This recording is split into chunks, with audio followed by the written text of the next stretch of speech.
Hi guys, Christina here. I'm back with another video. I know it's been a while since my last one, but finally back to share this with you. I have been going through a really difficult life journey. If you read the title, you know what that is. So we're going through a fertility journey. I know a lot of people would relate, especially women would relate to this. Some people would have a really, flawless, seamless journey when it comes to fertility, but for some like me, um, it can be a roller coaster basically. Anyway, I'm gonna first, just for those who um, doesn't know me, I'll just quickly share my background. I'm from the Philippines. I lived there about 20 odd years of my life. And that's where I met my husband. My husband is based here in Australia. We're here in Adelaide. So that's why we moved here. But we got married in the Philippines. So my husband and I met in 2012 or 2013, I think. He was sent to the Philippines for work, and we have a common friend, and then got introduced, and after a while developed into a relationship, and then in 2015 we got married in Boracay. And after that, because we always knew that we're gonna move here once his contract ends, so we just didn't really start trying to conceive or anything like that, because we just want to do it when we move to Australia. During that time, we didn't think that I mean, at least for me, I thought it's just gonna be quick, because I have some friends who are like, just they just get pregnant that quick. But anyway, that's what I thought. So then in 2017, we moved to Australia. Early 2017, moved to Australia. When we moved here, it took me a few months to get used to Adelaide. And I found a job after 3 months, started working part-time. After that, after I think a year, that's when we decided, okay, we're ready to try. So we started trying in 2018. Early 2018 was when we started trying. Yes. So we've been trying for, I think, about 6 months or more than 6 months. And then we just couldn't get pregnant. Every month I would like try to track my ovulation. I actually have this one here, which I'll show you what I was doing then. I was tracking my ovulation like here. So I was using these like Ovuplan strips, and tracking my period, my first day, things like that. And then I even use some stickers here. So this is something that I was doing, and just so I know when is my what do you call that, when I'm most fertile and when would be the best day for us to try. So yeah, I've tried that for a while. You can see I've done that for a while, and it just, for some reason, it didn't work, right? So it didn't work. Went to see a GP, just to consult. The GP, I think, said once we reach you reach, like a woman reach 35, if you've been trying for like more than 6 months, maybe there's a need to get help if you want to. So that's what we did, and she basically ran some tests, like she checked my blood, if I have any abnormalities on my blood, like health issue wise, if there's any. She checked my egg reserves, And during that time when she did it, this was in 2018, was when we did it, around October-ish, and the results came back normal. My egg reserve was average, based on that test.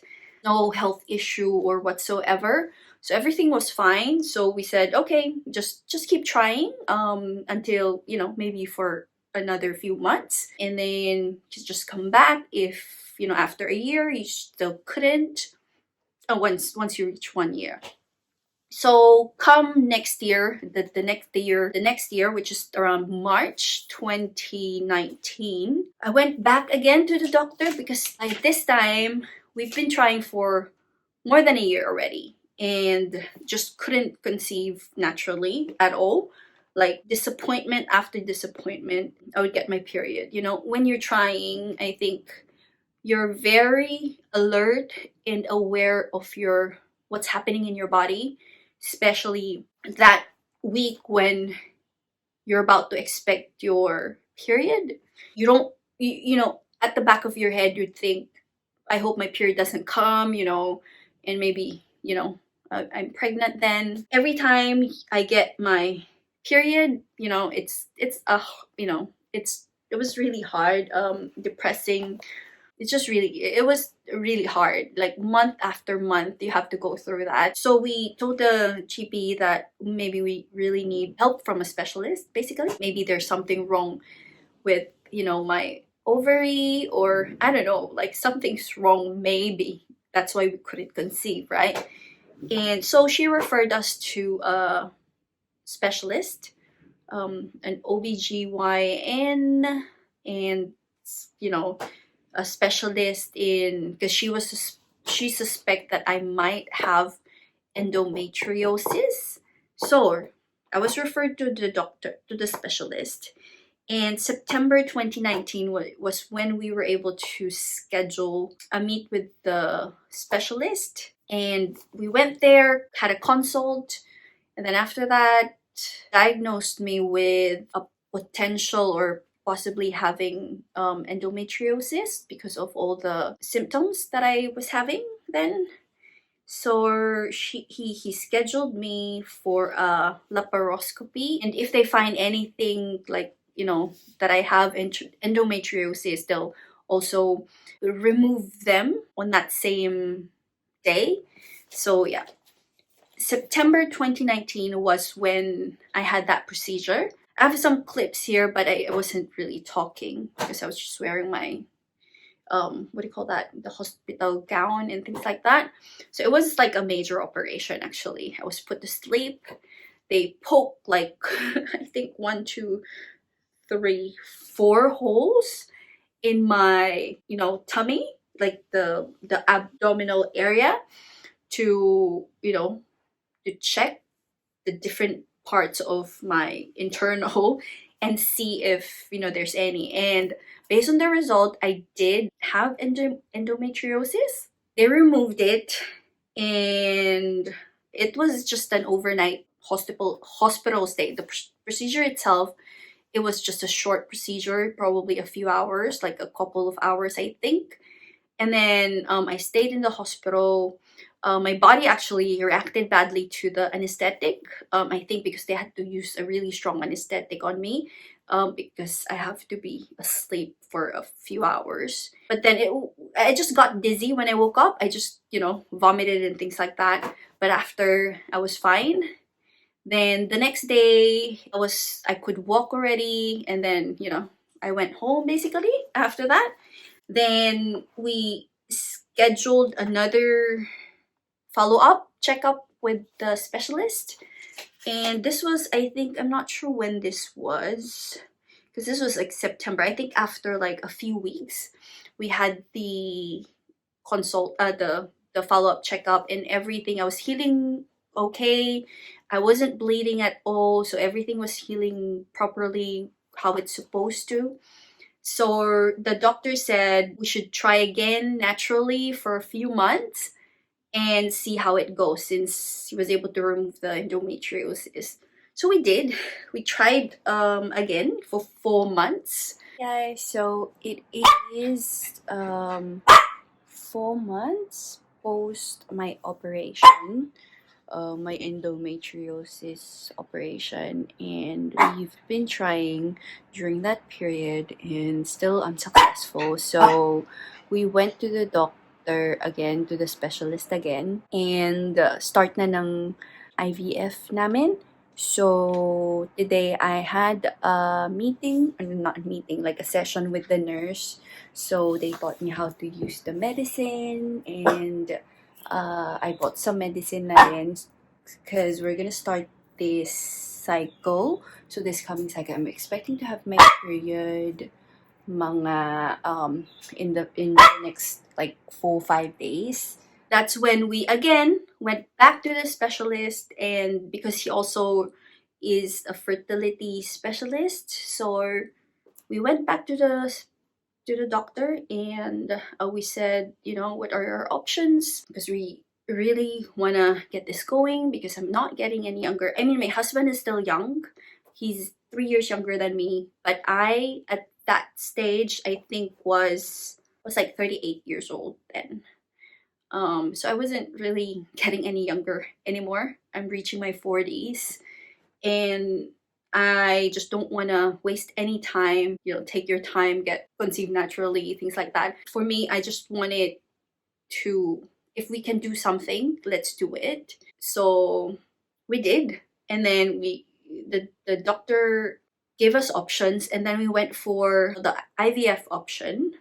Because at this stage, with my age, things like that, we just weigh the pros and cons. My husband and I, we weighed the pros and cons, so we decided to go for the IVF. So with this first IVF cycle, very expensive. The first of all, although I got some back from Medicare, but still it was, we're talking about thousands here. So it was very expensive, and you have to buy medicine and things like that. So yeah. Anyway, so Jan 2020 was when we had our first IVF cycle, and I was able to film some video clips, so which is I'm gonna show you now. Hi guys. Right, so today is the 23rd of Jan 2020, and as I've mentioned before, this cycle will be the start of our IVF process. And just today I got my period, so it actually came last night. But then, kinoconsider nilang day 1 is any time na after midday dumating yung period mo. They'll consider the first day of the cycle or day 1 of the cycle yung the day after na. So today, na yung day 1 of my cycle. So I went, log on to the website, went to the patient portal, tapos nag-book on ako to let them know or alert them that I got my period. It's the first day of my period. And then they gave me a call in the afternoon kanina to give me further instructions. So since day 1 today, tomorrow na yung first day ng injection ko ng isang gamot. So I have everything in the fridge. And then on day 6 of my cycle, that's gonna be on the 28th of Jan. So meron akong blood test. It's very important for them to do the blood test kasi they need to know or check if gumagana ba yung gamot. Kumbaga, is it working or not? Or how is it working sa body ko? Kasi each patient is different, diba? So, yun yung reason kaya kailangan nilang i-check yung blood ko. Hi guys! So, just quick update. I am on yesterday was the 5th day of menopause injection. And so far, medyo ang mga symptoms ko were yung medyo nahihilo ko, parang nagiging lightheaded at times, and then of course a bit of bruising on my tummy kasi doon ako nag-i-inject. And then today ko lang na feel na medyo bloated ako. So today is my 6th day, so tonight yung ika-6 na injection ko. So I feel a bit bloated, and then it's time for my blood test because they're gonna check if ano yung effect nung medicine sa akin. So yeah.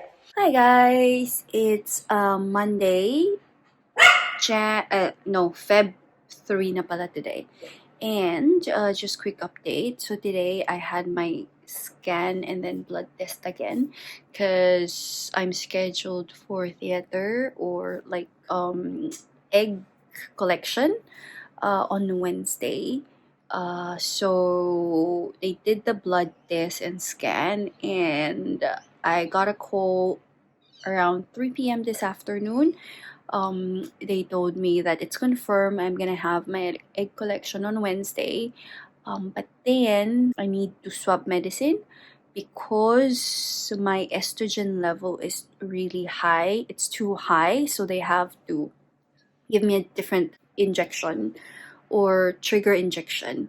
So I went there after work and just picked that up just a few minutes ago. I just got home now. Yeah, so worst case scenario, depending on how my body reacts to the injection, if my estrogen level remains very high, postpone daw up until next cycle na lang daw yung pag-inject ng embryo sa body ko because we have to, because it's a bit risky according to them. And I think yung baka hindi mag-work or something, so have to let my estrogen level go down, be normal before we do that. So I have to we'll see. I have another blood test tomorrow, so we'll know. Hi guys, so it is the 4th of Feb. So tomorrow will be my egg collection schedule. So I'm scheduled for egg collection at around 9:40 in the morning, but I have to be there around 8:30. So 8:30 or before 8:30. Last night I've had the injection. It wasn't that bad actually. So it's a trigger injection and it's pre-filled na. It wasn't painful or anything. It was just fine. And this morning, I think the only thing I was feeling na para akong nag-ovulate. Alam mo yung when you're ovulating, you have some, what do you call that? Yung clear na sticky na fluid coming out of you. So yun yung nafe-feel ko this morning. But then nothing really painful. I still feel bloated. So throughout this entire thing, I feel super bloated and feeling ko nag-add ako ng 2 kilo.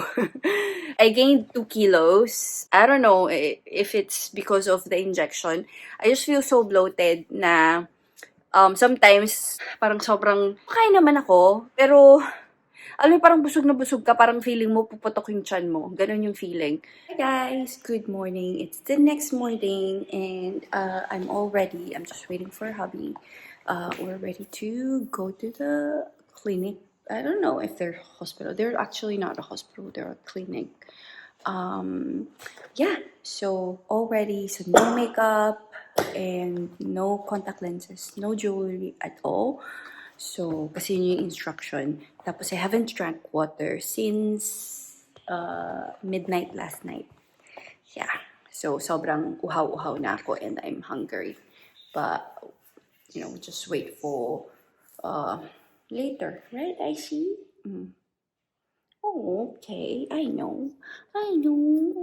Look at this boy. So, he knows that we're going out. That's why he's like that. Anyway, I'll update you guys in a bit. Oh, yeah, quickly. Ito lang. This is what I'm bringing lang. I'm just bringing like a big shirt. This is my husband's shirt.